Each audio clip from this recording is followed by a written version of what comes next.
Welcome to the Farming on Purpose podcast, a podcast for farmers and ranchers ready to shift for a stronger future. Today's challenges in agriculture are new, but the grit and determination required to be successful are not. On the Farming on Purpose podcast, you'll hear how producers of all sizes and practices are moving mountains for things they believe in, all in the name of an industry that keeps growing and innovating for a stronger food system and stronger farm families. I'm your host, Lexi Wright, and I'm excited to discuss where producers are finding success, challenging the status quo, striving for better, and keeping our heritage alive, all while producing the food we depend on.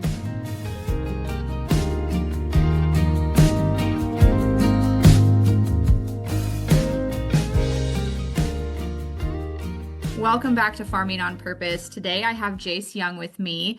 Jace is not far away, just down the road here in Kansas, and he is the founder and CEO of Legacy Farmer, which is a program that helps ag businesses really to know their numbers and understand their situation. And Jace, I'm excited to hear you talk more about that and the journey that led you to creating that business, growing up on a Kansas farm. And I know, I've seen your story around social media for a long time about watching your family lose their operation and how that impacted you. So welcome to the show. Why don't you start by telling us a little bit more about yourself and how you got to where you are today?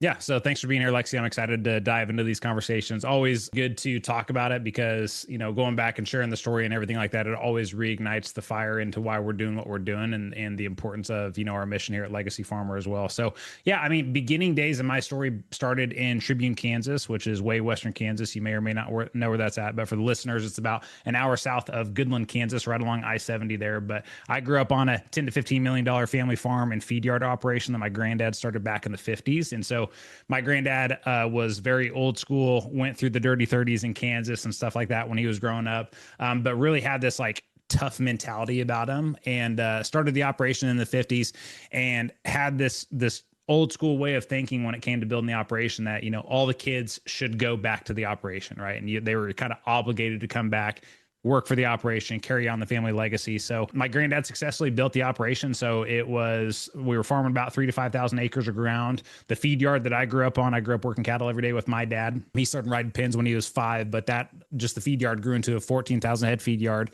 And then we also had a grain elevator facility there as well. So it was truly a big operation. It was my dad, his 2 brothers, and then my 2 aunts, and then obviously my grandparents. So as you can imagine, it was a true family farm operation in every sense of the word there.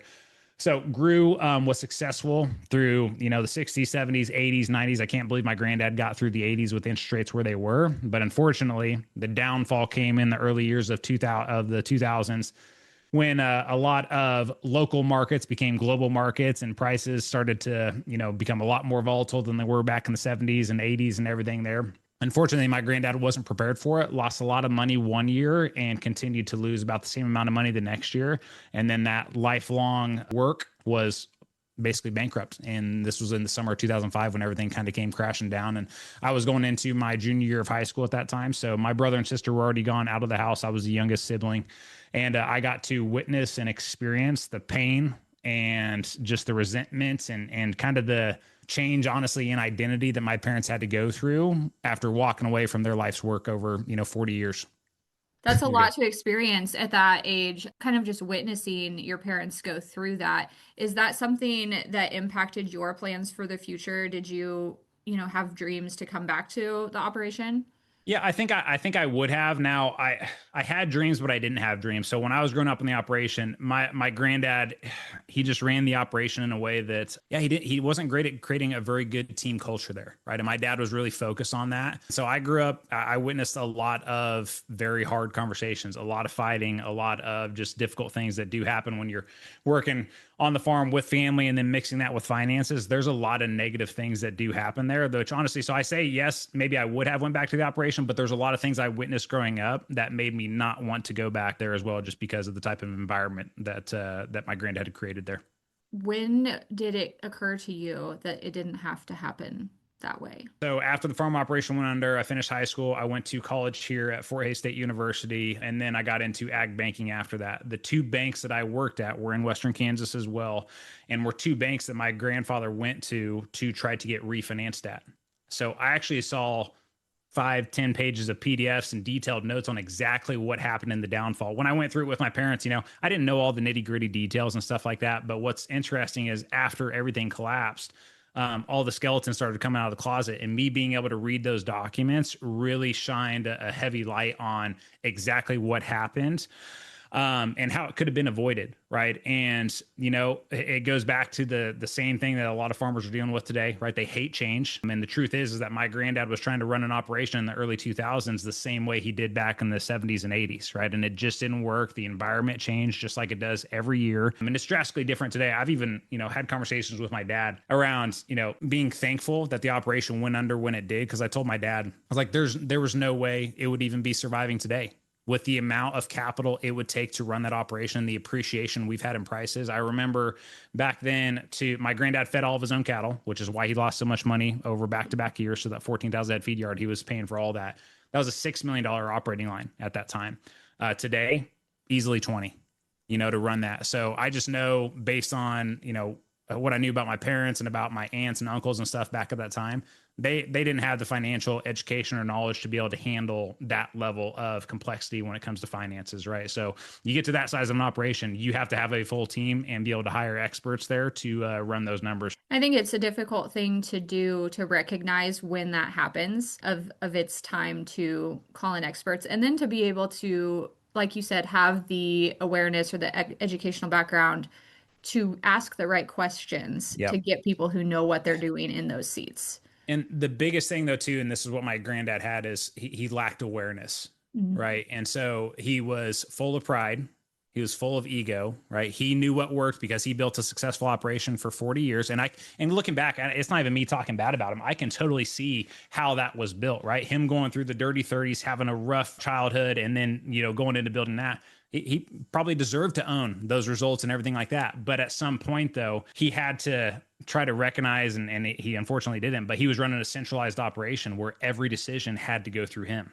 Mhm. Right, versus building a decentralized operation, which is what we focus on with all of our members here, so that the operation runs successfully around them. They bring in the right people, the experts, and the people that know things in areas of the business that they don't. And that's one of the biggest lessons I'll always take from my granddad, right? He built a centralized operation. That's why it was never able to become what it truly could have. But also, to his lack of awareness to know that he needed to do that, he was so kind of embedded in his ego and that I did this, and he had pride and stuff like that. That's why even with the operation going under, my dad found out the day that the bank cut us off.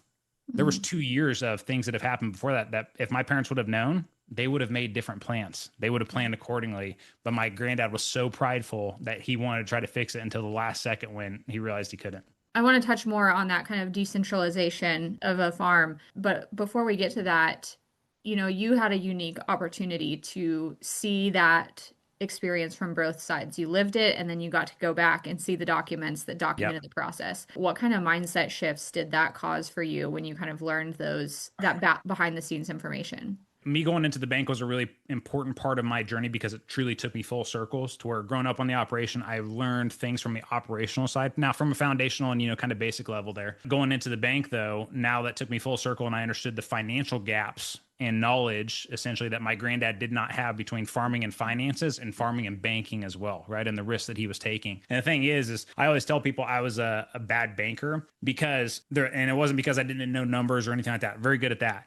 But the reality is I could not sit with people and not really disclose the weight and the gravity and the risks that were involved in the decision that they were getting making or the debt that they were getting ready to take on. Because to me, it was like I had my parents sitting across from me, right? Not knowing truly what they're doing or the risk involved with this. And so that's why the banking side of my journey, it took it full circle for me, because then it just exposed all the gaps financially.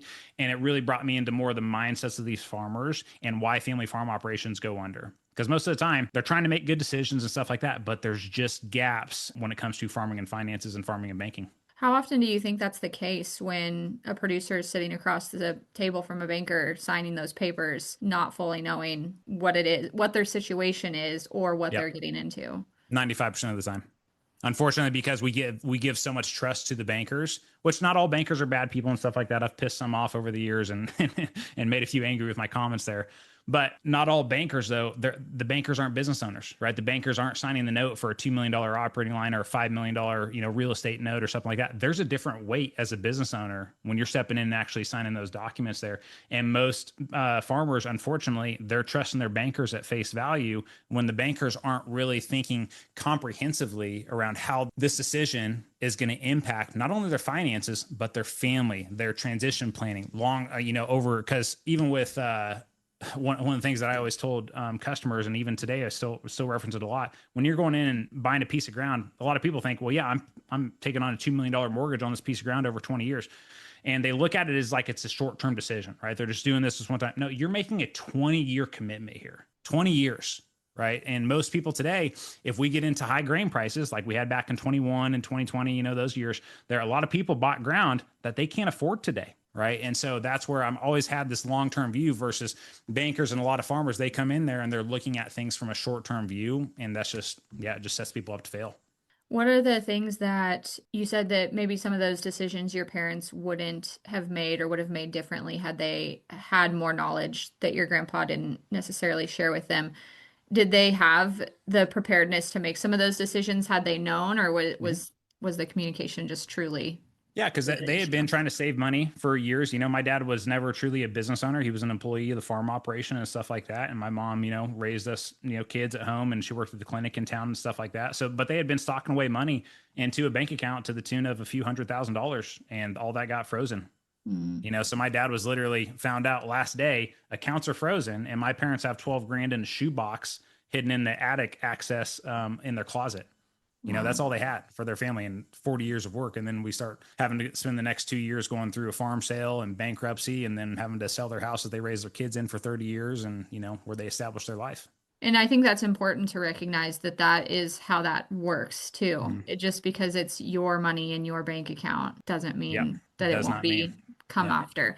Okay, so let's kind of focus more on the things that you teach that you have kind of Mm-hmm. uncovered as ways to help people not experience that situation that your family went through. I want to touch first on the decentralization of the Yep. decision making that you mentioned there.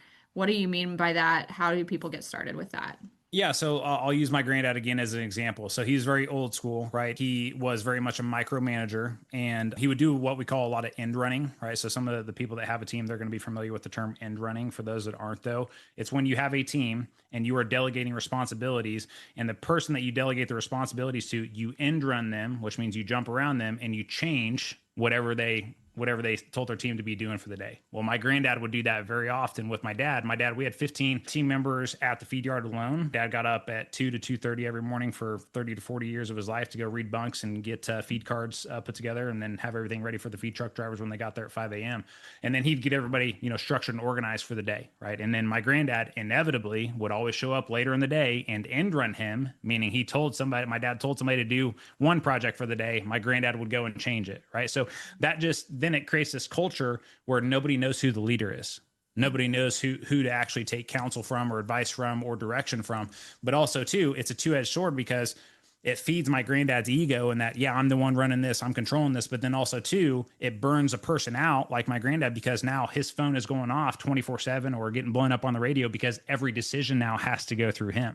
Right. Right. So that's why I'm saying it's a two-edged sword there, to where a lot of our customers, when they're coming in, we help them get their foundational structure and organization put together in their business, primarily the numbers, so they know where the heck they're at financially, because the numbers are the foundation of everything they do, right? It leads into crop insurance, it leads into agronomy, it leads into running the feed yard, it leads into everything, every decision they're making. And if they don't have clarity there, it doesn't matter what they want to build, they're not going to be able to.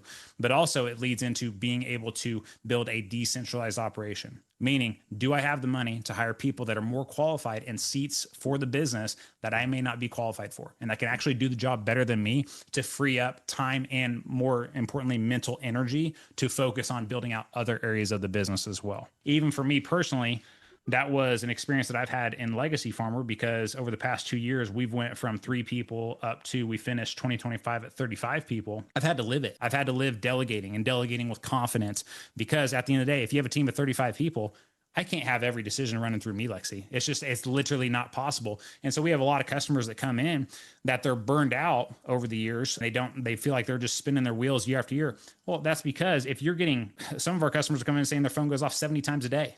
Mm. There's no way that you're actually being productive as the leader, CEO, or visionary of the business when you have all these distractions coming in. Your brain can't ever focus and get anything done in one project. Why do you think it is that so many farms and ranches run that way? I mean, we don't build any other business that way. Why do Yeah. we do it that way in ag? Because I think again, it goes back to the old school ego and pride thing there too, as well. And, and like this is the common saying in all of ag. Oh, if I want it done right, I guess I'll do it myself. And that's like, again, that's a two-edged sword there. Great. You get it done yourself, but two, you just attached another task to your list that you have to do every day, and you're already fully tapped out, and that's already impacting your marriage at home. You never see your kids, you never go on vacations, and you've built this business that you are sacrificing your life to serve versus building a business that is serving the lifestyle that you want to live. Right. And Mm. again, my granddad was very old school in that he thought every one of his kids should sacrifice their lifestyle to serve the family business and the family legacy. I don't look at it that way. Our business needs to run in a proper function to where it actually serves the lifestyle that I want to provide for my family and for my team as well. And I think one of the biggest things people don't realize they're limiting is the potential for growth. Not that Yeah. that's the ultimate goal for a business always in ag, but if you only have your capacity to rely on, you're limited at that. That's the You're ceiling. done. And the Yeah. capacity goes down as you get older too. Mm. Right. So you can only handle so many things there were, and that's kind of this false sense of reality that people in their 20s and 30s, if they're running the farm operation, yeah, they're young, right? They can do a ton of different things and they can go knock these things out and stuff like that. But you get into your 40s and 50s and it's like, oh, okay, I can't do this anymore. And by that time, it's very late in that process to start changing the way somebody looks at and runs their business too. So how do we get kind of a clearer perception of our farm, our business to know how we make some of these changes if we're, ready to commit to Yeah. it shouldn't be all on me.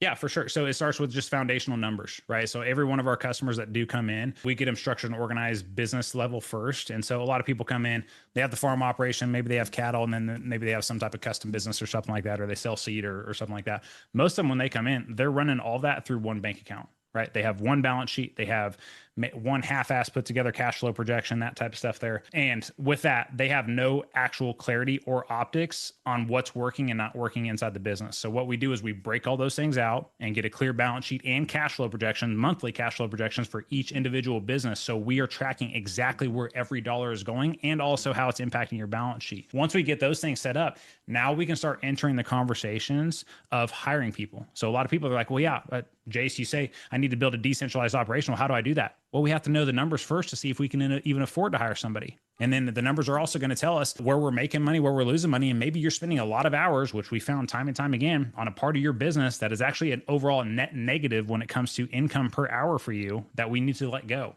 Or at least start, slowing down a little bit and focus on the one area of the business that's really generating profit so we can start freeing up the time, but also getting the profits to begin potentially hiring people and building a decentralized operation there too.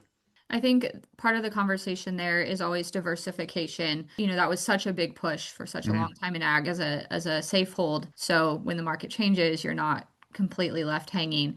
How Yeah. does that impact those conversations of focusing on your more profitable areas? Yeah, for sure. So I will just tell you. So for all the operations that we work with that are big operations that own a lot of land, own it outright, and have done it successfully, every single one of them, guys, it does not fail. They have the farm operation, and then they have some type of service-based business that runs a lot right alongside the farm operation that generates cash flow profits year after year after year after year. And they've used those profits to buy ground when other people can't. They've used those profits to help the farm operation weather the bad years that we know are going to inevitably come, things like that. But the thing is, though, is that most farm operators, and just in reality, they're introverts. Probably like you or me, I was very much an introvert when I left the bank, right? I did not want to be doing this. I didn't want to be running ads. I didn't want my face all over Facebook or Instagram and stuff like that. But the reality is, though, building these skill sets, I know that I could be successful in whatever business I wanted to build now because I'm comfortable putting myself out there and getting in front of people and talking about what I'm doing here. And that's why the people that have built the service-based businesses,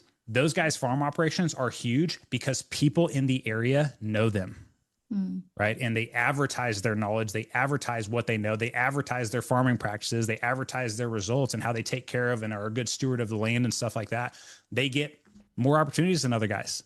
Right. So if you're not willing to speak and put yourself out there, don't be mad when somebody down the road gets to take on, an additional 2,500 acres of rented ground that came up because they put themselves out there and you didn't. Is there a place that you most often see where people are either wasting time or have an opportunity to hire someone and have not ever considered it yet? Barring cattle prices the last 2 years, but before the last 2 years, it was consistently on the cattle side of things, right? We had guys that had massive cow herds and stuff like that, but none of them were paid off. And their profit for the time they were spending taking care of and managing that cow herd for the year was always small. Right. So, but also too, even there's so much more risk in the cattle market today as well. Right. And just the volatility and stuff like that. When I was back in the bank, I always talk about how, guys were making a lot of money when I was in the bank. This was 2011, 2012 there. And I was wondering like, what the heck am I doing in the bank? I need to be out farming or buying some bred heifers or something like that because they're making a killing. But the reality is like back then, I remember there was $5.2 billion made on the run up in the cattle prices for producers, but there's $5.7 billion lost on the downturn. Right. And so it's just understanding what pool you're swimming in, making sure you're hedging your risk the right way and that type of stuff there. But yeah, to answer your question, prior to the last couple of years here, cattle was always a place that was like of contention there on whether or not we should be investing time here.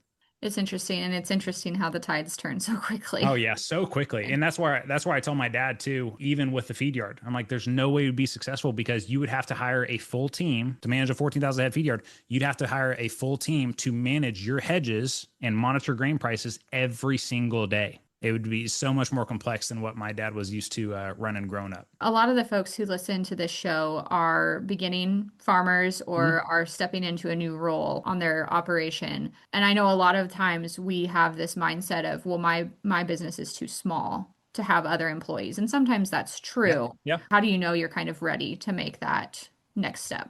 Put together a solid balance sheet and cash flow projections. Most people that say that, if they don't have those numbers put together, it's built on that's emotions, right? That's Yeah. built on theory. It's not built on facts. And so that's why that's always the first step here because, and this is what the experience is for a lot of our members as well, is they come in, we get them structured and organized financially. Sometimes they're kind of the saying that we have is the numbers are never as bad as you think they are, and they're never as good as you think they are either. But what we're going for there is a true baseline. So we know exactly where the heck we're at. And now we can start building from there. So even if we put the numbers together and we discover that, hey, we can't afford to hire anybody today, but at least gives us insights into other areas of the business that we can either optimize, make efficiencies, free up some cash flow. And guess what? It's going to take time. And Mhm. so I've never told somebody coming into Legacy Farmer that, yeah, we're going to fix 10 to 15 years of bad decisions in 1 year. That's just not the case. That's not reality in any type of business. If you've spent 10 or 15 years digging a grave, it's going to take a few years to start getting out of it. Right. And that's why a lot of our members, they'll be in our program for 3 or 4 years because it just takes time. Right. You're Yeah. trying to change behavior. You're trying to change habits. You're trying to change how people fundamentally run their operation, which, as you can guess, does not happen overnight. I want to get into that a little bit more too. I think an important piece of this conversation, though, is most of us who are getting started in agriculture, we have some financial literacy. Yep. We grew up in FFA or 4-H and learned those Yep. record keeping skills, but it's the interpretation that Mhm. is not there. How do we start getting those skills in beginning agriculturalists at a younger age? Yeah, so the record keeping obviously is important, but the record keeping only gets you so far, right? So, and I'll use a framework that I've taught in just in other podcasts and stuff like that and videos I've done before. I call it the 3 frames of finances, to where if I were to take your balance sheet and your cash flow and I put them in front of 3 different people, one's a banker, one's another business owner, one's the accountant. Well, based on the incentives of that person and like the frame that what you're looking through, they're all going to have a different idea of whether the strengths and weaknesses of that business. The accountant's going to be looking at it through the framework of how can I minimize taxes for this person. The business owner is going to be looking at it as, how are we going from operations to what's my line of credit? How am I going to be able to operate the business day to day? Banker's going to look at it strictly from a banker's perspective. And what do the assets look like? Do they have collateral for me to actually loan them money? And then does the cash flow actually afford them to be able to pay that money back? Right. The business owner should really be able to look at them from all 3 perspectives. That's where with these young producers, they need to develop that mindset because when it comes to making big decisions, they have to consider how it's going to impact them across all 3 of those areas. Now, in Legacy Farmer, we focus on business owner and banker. We want our customers to know their numbers so well and to know exactly how the bank's going to look at them because all of our business coaches that we brought in, we've got 15 now, all came from ag banking like I did. A lot of them have been in farm credit system for 10 or 15 years, realized that they weren't able to solve the real problem in there. So they came over and joined us because we want to teach our customers exactly how the bank functions and operates. That way, when a young farmer or rancher goes into the bank, they already have everything structured and organized, which means they're going in there, they already know what the bank's going to say as well. Right. So they're going in from a place of power and not going in from a place of, hey, can I get money to, hey, here's an investment opportunity. Would you guys like to participate? The structured and organized farmers today are so scarce. It's 1 out of 100. If that bank says no, guess what? Go to any region in the bank, they're going to be happy to have you. Right. So those are the types of skill sets. And that's just honestly stuff too that is not taught in school. And having that documentation and knowing where you sit is a complete game changer. So that's what a lot of folks come to you for and go through your Yep. program to do. Talk to us a little bit about, what that process looks like for them. And it's not, like you said, not all about the numbers. Some of it's Mm-hmm. the emotional and the habit Yep. changes that have to happen too. Well, and that's the first thing that we're doing, right? So when I already talked about business structure, getting things broken out, having a balance sheet and month by month cash flow projection put together for each business as well. Most people today, and their bankers enable them on this too, they put together their balance sheet and cash flow 1 time per year Hmm. when they have to get their operating line of credit renewed. Other than that, they never look at it again. With our customers, we're looking at it at a minimum on a monthly basis because your balance sheet and your cash flow, it's changing drastically throughout the year. Yeah. Right. And the thing is, though, too, is a lot of people, they get caught with their pants down at the end of the year because there was a mistake that happened. Maybe it was a big repair during wheat harvest, right? They had a $60,000 repair or something like that. Well, if you're not updating your cash flow on a month to month basis, well, you're not going to see how that expense now is going to impact your cash flow coming in at the end of the year. Versus if you do, well, now all of a sudden, if I know that, hey, I'm going to take a $60,000 additional expense this year, I'm going to start making changes now on how my cash flow is going to look at the end of the year. Maybe I hold grain a little bit longer. Maybe planning accordingly for taxes. I'm able to share with my banker exactly what happened and show proof in the numbers versus just theory, right? And writing some notes out on a piece of paper and expecting them to trust that. I'm able to showcase that I actually know what the heck is happening inside the operation there. And that starts to just change all of the decisions that we're making. So the biggest behavior there on like step one that we're trying to change, guys, go in and update these things on a monthly basis, because now it's putting you in the position where if you work with a grain marketer, guess what they need to see? Your cash flow projections. They need to know what prices you need to hit. They need to know what you need to sell the grain for. They need to know how much you're wanting to carry over for tax planning, which means your accountant now needs to see the cash flow projections as well. So now we're more efficient on the tax planning side of things as well. And then obviously your banker.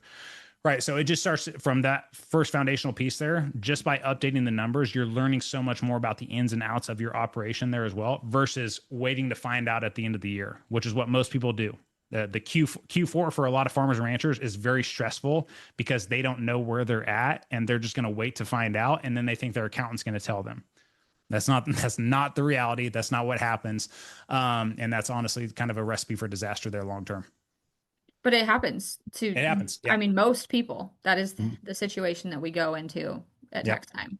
Yeah, and now we move into the operations that have done that successfully, right? We're trying to, once they've done that for a year, now we're looking at making optimizations and efficiencies, but we've also freed up cash flow and we've built dramatic trust with their banker as well, to where when new opportunities come up, guess who's in the best position to take advantage of a quick opportunity? Mm. Quick 2,500 acres comes up to rent. You already have updated balance sheet and cash flow projections. What's the likelihood that you're going to beat all your neighbors? Probably pretty high, right? The banker already has your trust. He sees you doing this consistently. He sees this behavior coming out of you consistently. You're putting yourself in a position to win. If you need to hire people, okay, great. We can look at the cash flow projections. We can plug in these numbers and look at these scenarios here. If you're worried about tax planning at the end of the year, great. If you have your cash flow projections and everything put together, your tax planning starts in October, not December 15th. Right, when you're rushing into your accountant and then going and buying crap, equipment or prepaids that you maybe don't need yet. So anyways, it just starts to have all these long-term compounding benefits there across the operation.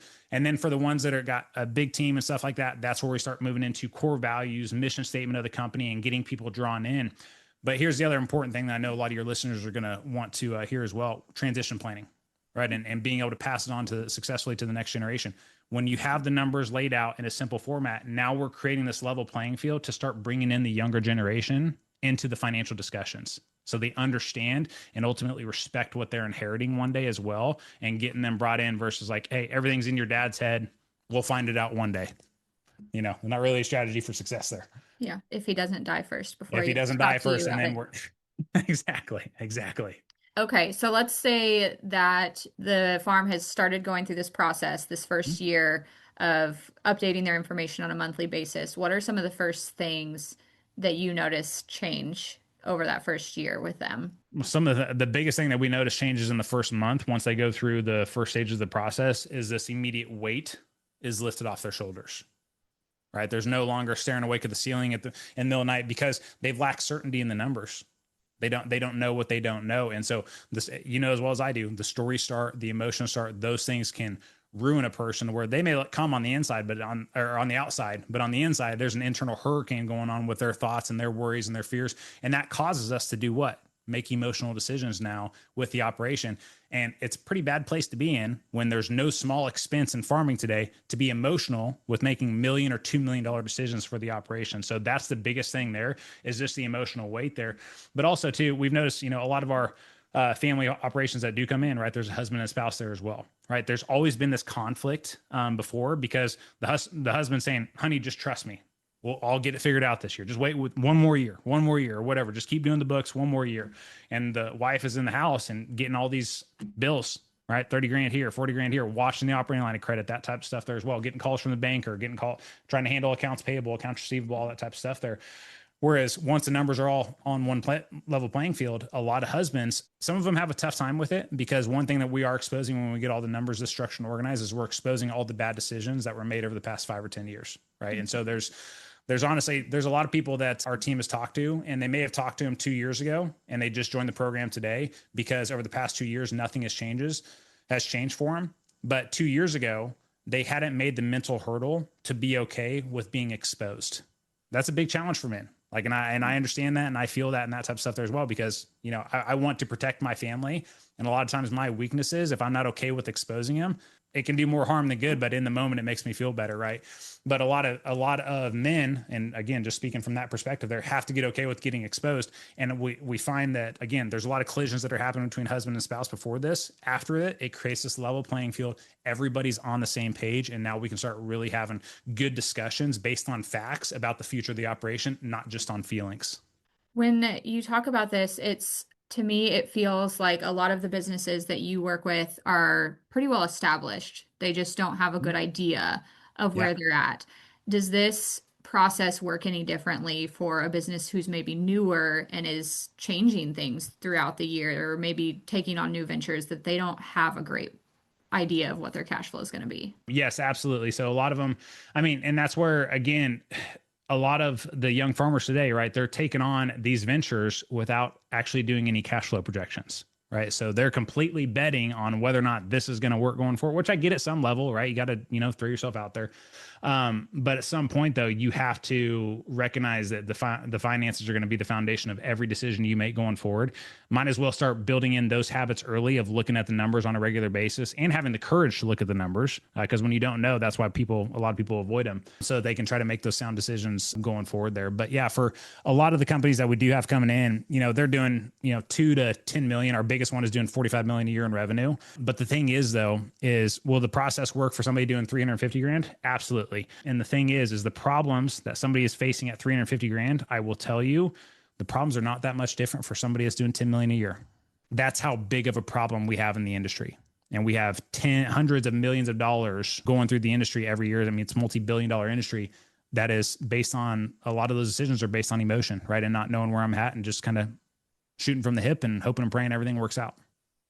And I think that there's a chance we're going to see more and more of that as beginning farmers come into these roles. Farmland starts to change hands a little bit here. Like, I can't remember what the projection is by 2040. It's a big number or percentage of land that's going to change hands. And so many folks that do this get started young, and they do it because of their values, because of their mission, and it's not numbers based. How do you address that when they're here because it's what they've decided to do with their life, and they're trying to make it work financially? Yeah. So a lot of them, though, they're trying to make it work financially based on feelings, not facts. Right. They hope it works out financially versus, like with us, we don't want to hope and pray for anything. We want to have a sound strategic, viewpoint that we're looking at the business and game plan every single year. Right. And so that's why it's so important. Even if they are wanting to buy land or, looking at those opportunities and that type of stuff, without knowing the numbers, guys, you're just setting yourself up for failure. And I can't hit the point home hard enough on the customers that we've worked with, which is over 400 over at this point. Legacy Farm's been running since 2019. The guys that started early, that know their numbers, but also had a service-based business that ran alongside the farm operation, that they started building in their 20s, by the way. They are so much further ahead, years, decades ahead of everybody else that tried to live on farm income alone. And that's very tough to do, right? And so for a lot of these guys, it's just the unfortunate reality of the industry. If you're trying to start today from ground zero, you better, yes, build the farm operation, but build some other type of service-based business while you have the time and capacity. You're not loaded down with a wife and several kids running around and other responsibilities. You have the actual time and capacity and just, the youngness and energy to go build these things as well. Yeah. But the finances, again, just have to be a core piece there. Yeah. Hope and prayer only get you so far. And I think sometimes it's hard to get people to see the benefit of doing Mm. this when they're so used to doing it another way. What are some of the benefits that you've seen, kind of more long term? Well, and this is true for everybody, right? So we go through college. I don't know how college was for you. Complete waste of time for me, right? Only because back at the time, what was I worried about? Drinking and girls and all the stupid stuff, right? That you think is important at that time. But I'm a very big advocate in that people will learn certain things when they need to. So Mm. we have a lot of people come in, and guess what their degree is? Ag business management. But guess how much they paid attention? About as much as Jace did, right? Which is not very much. What I mean by that is people will learn finances when the pain of not knowing finances becomes so unbearable inside of their world. Right. And so then all of a sudden, now it becomes important for the young farmers that are looking to get started. Recognize this, learn this lesson from the guys that are 10, 20, 30 years ahead of you, and go ahead and focus on it now and give it the respectful amount of time and energy it demands, because it is truly going to be, the lifeline of the success of your operation going forward. And it's what's going to separate you from everybody else. But a lot of young farmers, right? I'm speaking at the Kansas Young Farmers Convention here next weekend in Manhattan. And it's going to be the same thing, right? They have this idea, they want to build this big operation, and they're attracted to the emotions of it and all that type of stuff there versus really looking at it as a business owner. And so a lot of people that come into our program too, they're in their basically average ages will have 30 to 60. And the reason there aren't very many 20-year-olds in there is because they haven't had enough time to experience any pain yet. Any Yeah. setbacks. Yeah. Going out and buying some ground, making 100 grand one year and then losing 150 the next year and having to refinance that same piece of ground. Like, those are the experiences that people have to go through to expose the facts that finances are the foundation of their business. And then all of a sudden, that's why I say people will learn something when they have to. I mean, you're absolutely right. And it's hard to know that it's important Yep. and not know where to start when you're young or you don't have that experience yet, to get somebody who's educated in that to help you. Well, and that's why, like with our program and stuff, we have a huge community piece to what we do. So we do weekly community calls. And the big benefit of that is we'll bring on members and talk about situations, talk through a big financial decision, talk through any family problems or challenges there and stuff like that. There's a lot of members that bring on their 25-year-old kids, 30-year-old kids, because just the value in being able to learn from the mistakes of other people, it's priceless. You can't put a value on that, right? To learn about and not just from a financial standpoint, but learn how it impacted a 50-year-old from maybe they got divorced because of it. Maybe they don't have a relationship with their kids now because of it. All those real world things there that the younger generation needs to be exposed to. That's what we're also trying to create inside of Legacy Farmer as well. Yeah, we have thousands of hours of coaching calls by now because we've been doing them since 2020. That's a huge impact to let younger Yeah. people see that the realness of some of those situations. And that's what, we ask some of those guys too that we're interviewing on there sometime, like, they may be 45 or 50. It's like, what would your life be like now if you would have had access to this type of just sharing and knowledge 25 Mhm. years ago? And every one of them was like, oh, I'd be so much further ahead. I would have made so many more better decisions and less mistakes and that type of stuff over my career.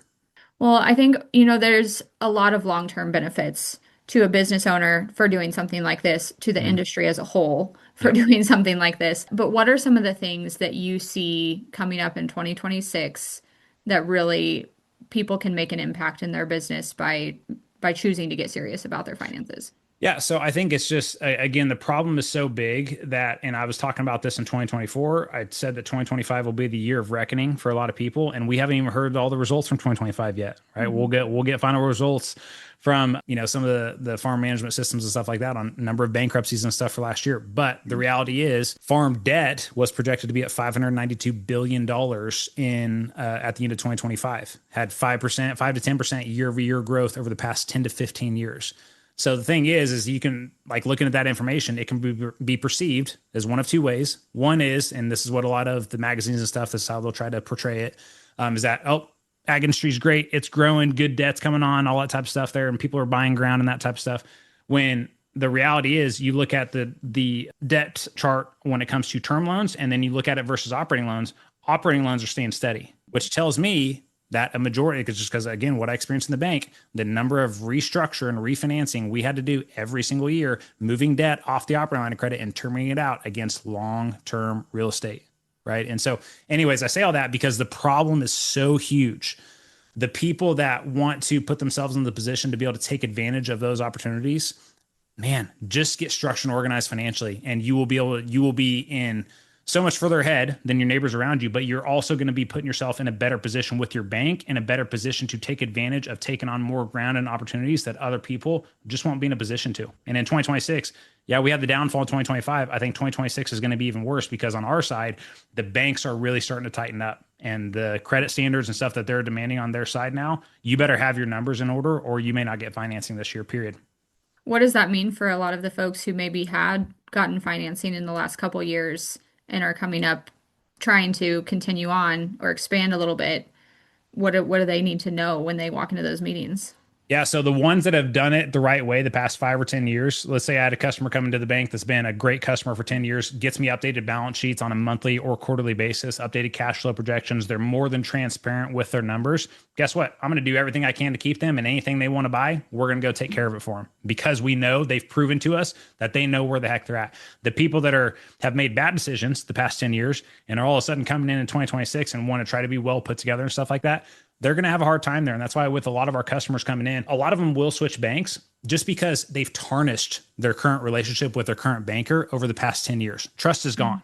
And so we have to look at getting moved over to a new place to rebuild a new relationship from the ground up. And so again, it goes back to the people that are structured and organized in their finances. They're going to be in the position to win Yeah. when 95% of people are going to be hurting. I think some of those banking relationships are getting difficult to come by to know if your banker is doing their due diligence on your behalf. What are Yeah. some of the questions that you should be asking if you're getting in a new banking relationship with someone? First and foremost, how often are you guys going to require updated balance sheets and cash flow projections? And if they say one time per year is just kind of our standard there. Now they can say that because that's what's required by, the FDIC or any of the examiners is one time per year. But so they can say that. But then if they say, but we push all of our customers to give us quarterly updates just so we know where the heck they're at and stuff, great. You have a bank that's actually paying a little bit more attention there as well. That's why with all of our customers, we push them to send in financials on a monthly basis to even remove any questioning. And that's going to build so much more trust with your banker by doing that. And again, too, like I talked about earlier, piece of ground comes up for sale next week. They already have updated financials versus you calling the bank saying, hey, I want to get $2 million. And they're saying, well, I need updated financials. You're in the middle of wheat harvest. You're not going to get that done. So people need to be doing everything they can to build trust with their bank, because the ones that have, their banker knows that they could bank wherever they want, which means that customer is going to control all the power and leverage in that place. And that's why our customers have consistently over the past 5 years got 2% better interest rates than everybody else on operating lines. And that's a big difference. That's a huge difference. And it's really just comes from, that's why to me, Lexi, like the problem is so simple. It's like, really, can it really be that simple? Updated balance sheet and cash flow projections positioned and packaged in a way that the banker can understand it and is looking at it, and it's formatted in a way that they exactly want to see it, sending it in on a monthly basis. That's it. It does. It seems oversimplified, I but know. to think But to that the, that can have that much of an impact on your business is, it's crazy. It's crazy to this day. And the thing is too, is the people that don't do that, the banks this year, they're going to be taking on some hits, right? So the examiners are going to be coming in. Examiners go into banks every 12 or 18 months. They look through all the loan files. And so the people that aren't structured and organized financially and building that trustful relationship with their banker, there could be something happening in a completely different farm operation or credit, right, inside the bank. But the examiners hit on it. And now, because that credit has not been managed well or done well, it could impact how the bank treats your credit now. Mm-hmm. You know what I mean? So something could happen completely unrelated to you, but now you're paying consequences from it because of the bank's lack of due diligence there. So that's why I say, man, send in your stuff on a monthly basis, at least build that trust and authority and proving that, hey, I know where the heck we're at. We're paying attention to these things. We have a game plan going forward, and you're going to be setting yourself up so much better than 90% again of farmers. How do you recommend structuring that conversation? Because I know a lot of bankers, if you send them your reports on a monthly basis, they're gonna be like, what do you want me to do with this? Yeah, You no, know? and it's like, yeah, no, and it's literally just an email update because I want to train the banker so that they know that I know where the heck I'm at financially. Hmm. Right. And that's it. And a lot of, I mean, we've never had a banker say, well, don't send me these things on a monthly basis. Every single one of them has said, thank you, appreciate it. And guess what? If the banker isn't acknowledging it or said, oh, I didn't get those, then when it comes time to loan committee and stuff like that, guess who still has all the power and the leverage? You Hmm. do as a customer, because you have proof of receipts that this stuff was sent in, and now we are exposing the banker for not doing their freaking job inside the bank. Also, too, you know, there's periods of the year where banks are in, we still have loan committee every week. But, you know, during harvest and stuff like that, loan committee is busy through renewals. But other than that, loan committee is pretty boring. May have one or two credits come through that we need to discuss there. And our customers that are sending in their financials, I used to always talk about the customers that would send in updated financials and be like, well, yeah, so and so, you know, showed me where he's at this week, and this, like, things are looking great there. Man, now it, like, you're not only building trust with the loan officer, you're building trust with everybody else on loan committee as well. You know, so give them something good to talk about. That's a great point. And one that you don't really think about. You usually, No. when you think about those loan committees, you're there. It's a little bit of fear based. Yes. What are they going to think? But Well, and this goes to the other point here too that I want to hit home with. A lot of people, and the young farmers listening to this, do not let your banker do your balance sheet and your cash flow for you. Some of mhm. them will if you're not getting information there. But as you get bigger, you are trusting somebody that says they are a partner in your operation, but hasn't signed on the documents or anything like that, to put together numbers on your operation, which is impossible to get accurate, by the way, because the only person that knows your operation the best is you as the business owner and as the farmer or rancher. Now you are trusting them to put together their numbers based off of assumptions or estimates, and then they're taking that information and representing your livelihood to loan committee. Yeah. Why would you leave that at risk there and not do the work on your end to make sure that they're representing your future in the right way? It puts the responsibility back on the Yes. producer Yep. when we didn't even know it needed to be there in the first place Exactly. because of the lack of knowledge. Let's talk a little bit about software because I know that's a part of your program and so many of us rely on the old tried and true QuickBooks because Mhm. it's the standard for some Yep. reason. Yep. Talk to me a little bit about that. Yeah. So QuickBooks is great. But again, going back to the three frames of finances, that's great for the accountant, right? When it comes to looking at your numbers from a business owner and a banker, I need to be paying attention. Let's just talk from the banker's perspective here, right quick. I need to know what my position is with the bank, meaning what assets do they have as collateral? How much do I have borrowed against it? How much borrowing power do I actually have? That's one page that we call inside of our software here. And it really truly shows like how much capital could I access if I needed to, right? That's a huge thing there. Taking into consideration loan to value, all these things here for specific banks here. And even if you're at multiple banks, it'll still tell you exactly what you need to know. From a balance sheet, I need to know how things are fluctuating from month to month. And then also too, how that's impacting cash flow. Anything that changes on the balance sheet should be reflected on the cash flow, and anything that changes on the cash flow should be reflected on the balance sheet, right? So from a banker's perspective, you need to know those things. From a business owner's perspective, though, again, you need to know all three. You need to know how the decisions are going to impact tax planning, banker's position. But as a business owner, I'm looking at things more of a day-to-day operation standpoint, which I need to know what my operating line of credit is going to do throughout the year. Well, at the bottom of our cash flow page inside of our system, we know exactly what amount of operating line of credit we need to have for the year. So, you know, producers go into the bank and they're like, well, I feel like I need 1.5 this year. It's like, cool. Based on what? I was just thinking about it on the drive in, right? We want to show proof in the numbers and then be monitoring that every single year. This is where we can find those efficiencies there as a business owner. But, you know, for a majority of our producers, that operating line of credit, man, it's the lifeblood of their operation. And if it's not managed correctly, it can be a disaster too. And one common thing that we've experienced with producers over the years as well is they come in and their line of credit hasn't been paid off in 5 years. But then we start asking them questions. Well, did you buy a piece of equipment in the past 5 years? Well, yeah, I did that. Okay, cool. Did the banker term it out for you? No, it's on the line of credit. How much was it? $500,000. Oh, okay. So this is why we're $500,000 short on the operating line. We find out there's all these term purchases that are sitting on the operating line of credit that never got moved. Right. So most of the people that come in, we find out pretty quickly that their balance sheet from current to intermediate to long-term assets and liabilities, it's not structured correctly. And again, that's at some fault to their banker, but I want our customers to know exactly how the banker should be doing their job to, again, control all the power and leverage in that conversation. I think if anybody takes something away from this episode, it is numbers are Yes. important. You need to know them. You need to communicate them well to the people that have a say over the future of your business. It's the foundation too. Like if you want to have, for example, you want to have a sound and great crop insurance strategy, have foundational numbers. You want to have a grain marketing strategy, have foundational numbers. You want to make sure you're, making good decisions when it comes to agronomy or anything that you're doing, have good foundational numbers. Like it just leads into everything else that you're doing already inside the operation, but you're doing those things shooting from the hip. And I think that is easy. That's easy. That's the foundation, right? That's the numbers. That's where you need to start. If you're, flying blind, start there. I think the biggest piece that we can ask ourselves after having this conversation is, though, why? Why do we need to know that information?